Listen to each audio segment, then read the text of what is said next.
Bien, ante todo, muy buenos días a cada uno de ustedes, alumnos.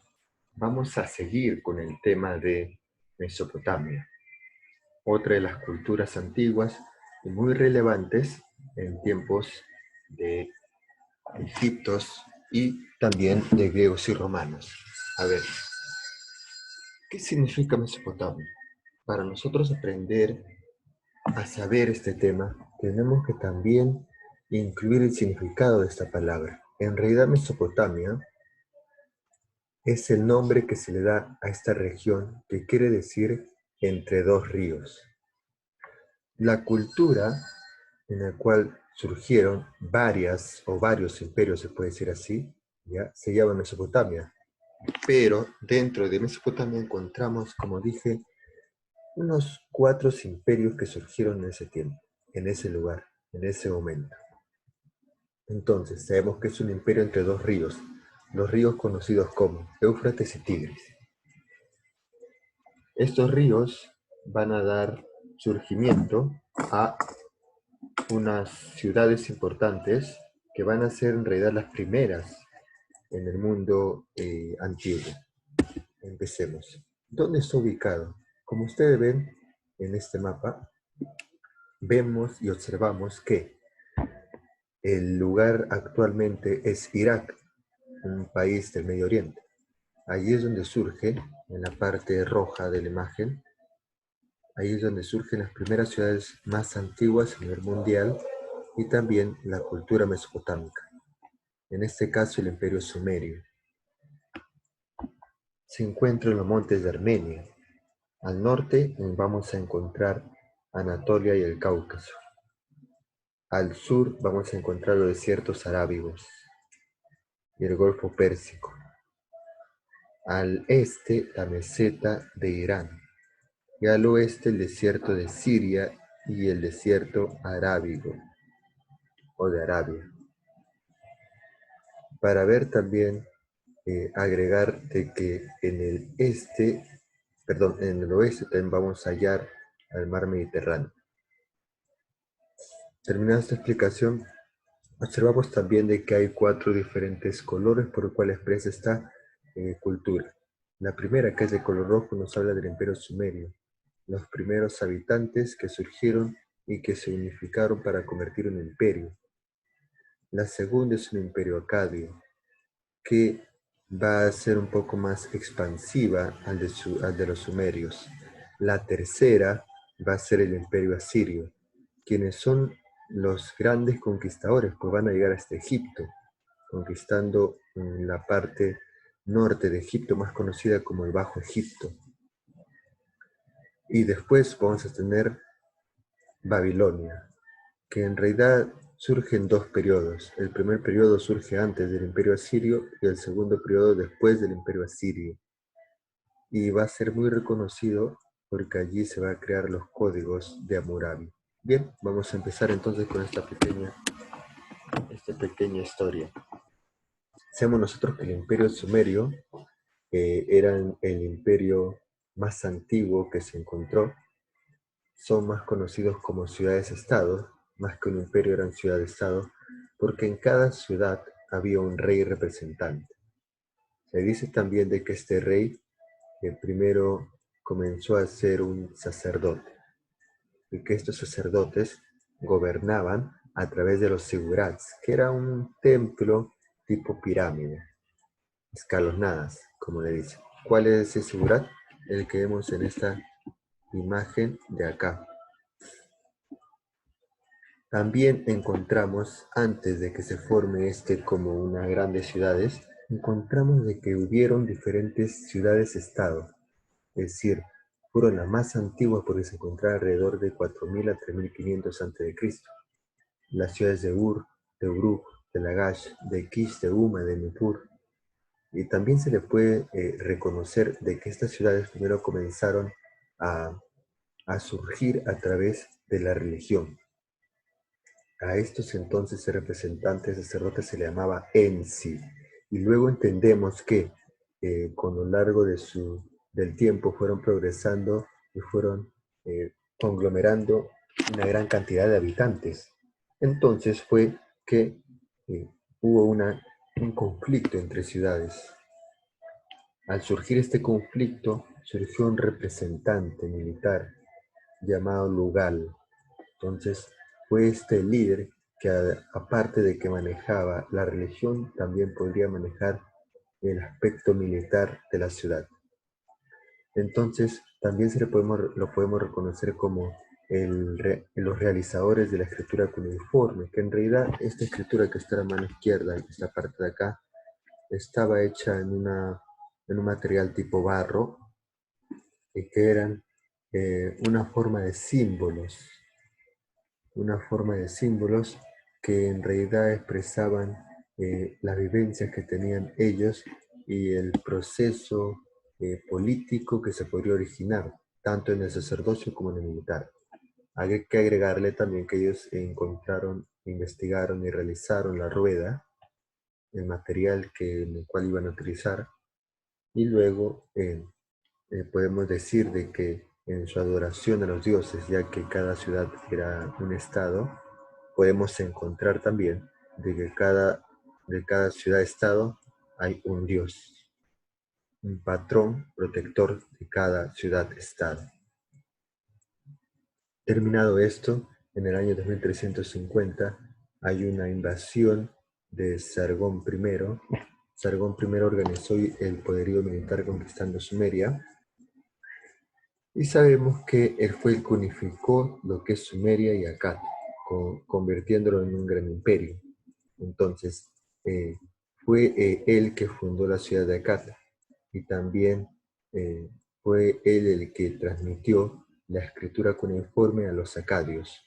Ahora, después de él, su descendencia, Rinush, Nanishutusu y Naransin, tuvieron también unas conquistas previas, pero no tuvieron esa grande posibilidad de privilegio, de liderazgo que tenía el padre Sargón. Entonces, Renush mantiene el dominio asirio de las ciudades sumerias, controla ese dominio.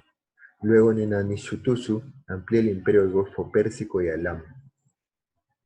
Después tenemos a Naransin, que viene a ser el bisnieto de Sargón, quien difunde la lengua acadia y la escritura cuneiforme a su gran extensión.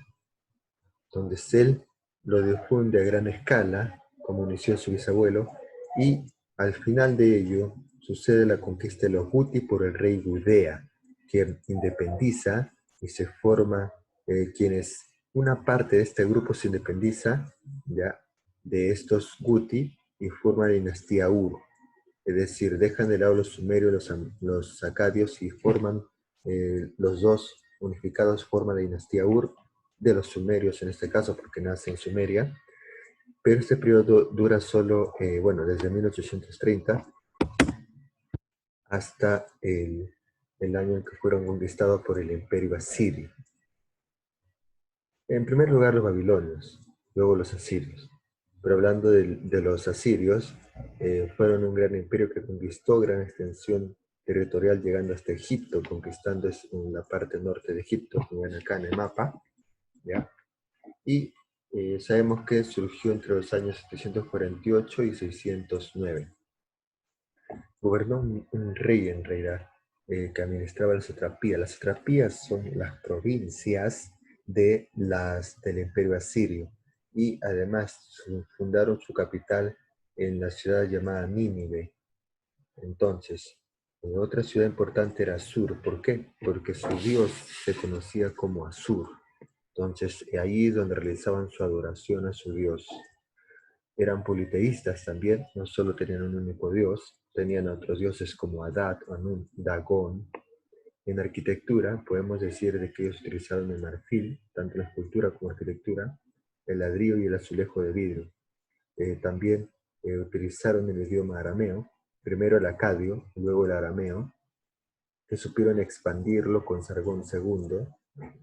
En el tiempo de este señor expandieron una gran extensión, llegando a Palestina, hasta el mar Mediterráneo, y después con Sennacherib fomentó las actividades artísticas, es decir, actividades de manifestación cultural en ese tiempo.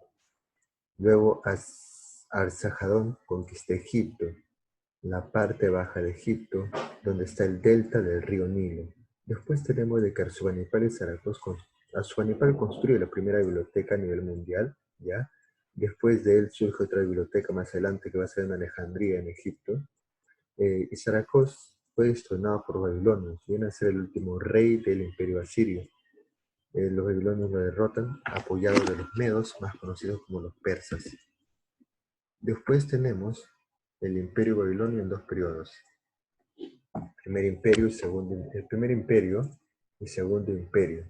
El primer imperio más conocido con el rey Hammurabi, quien domina la Baja Mesopotamia y elabora la ley del talión, ojo por ojo, diente por diente. Sabemos nosotros que la ley del talión era muy importante, pues con ella se construyen los primeros códigos y leyes ciudadanos a nivel mundial. Hammurabi entonces fue un rey astuto que pudo crear estas leyes para poder organizar y administrar mejor su imperio.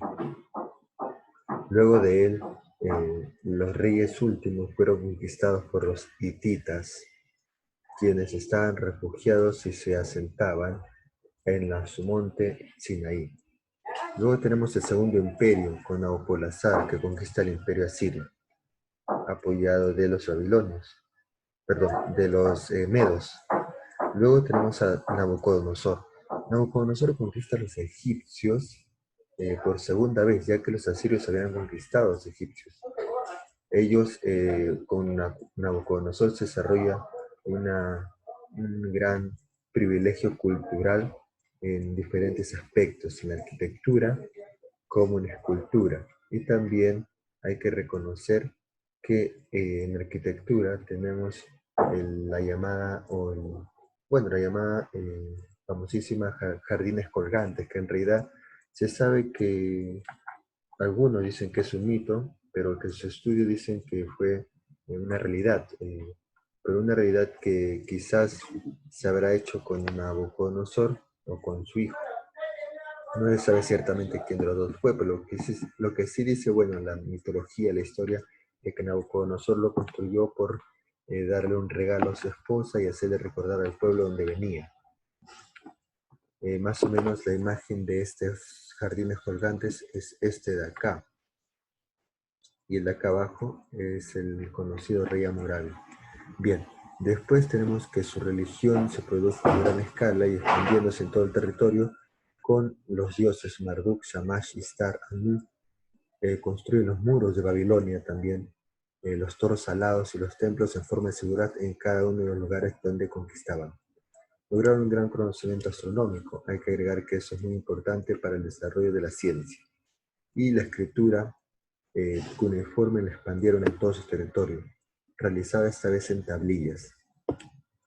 Bien, para hablar en este caso del imperio babilonio y asirio, que son los dos más relevantes en ese tiempo, tenemos una política muy distinta, donde el que estaba a cargo era el rey sacerdote. En este caso, el sumerio acadio eran ciudades-estado generalmente. En cambio, los asirios y Babilonia comúnmente eran imperios teocráticos militares. La sociedad surge con un sistema esclavista. Es un sistema esclavista que dura y perdura hasta más o menos el siglo V, con los imperios en el cual el rey y su familia tenía mayor privilegio. Y en la economía sabemos que la agricultura había surgido con el comercio en el Bajo Egipto, es decir, donde surgieron los babilonios, y la ganadería en la alta Mesopotamia, donde surgieron los asirios. Para hablar de la manifestación cultural tenemos acá dos relevancias importantes. Por un lado, que están los dioses de estas culturas que surgen en Mesopotamia, que eran politeístas y antropomorfos, porque tenían forma humana, tanto Marduk en Babilonia como Osur en Nínive. Tenemos también la ciencia, que es muy importante porque ellos nos dejan esta herencia cultural. ¿Cuál es? Viene a ser el calendario lunar y los 12 signos zodiacales que están expresados en la parte de arriba. 12 signos zodiacales que no eran igual a que tenemos ahora, pero expresaban su historia a través de un significado que representaba cada signo. Entonces, acá como que se le da un signo simbólico a cada mes.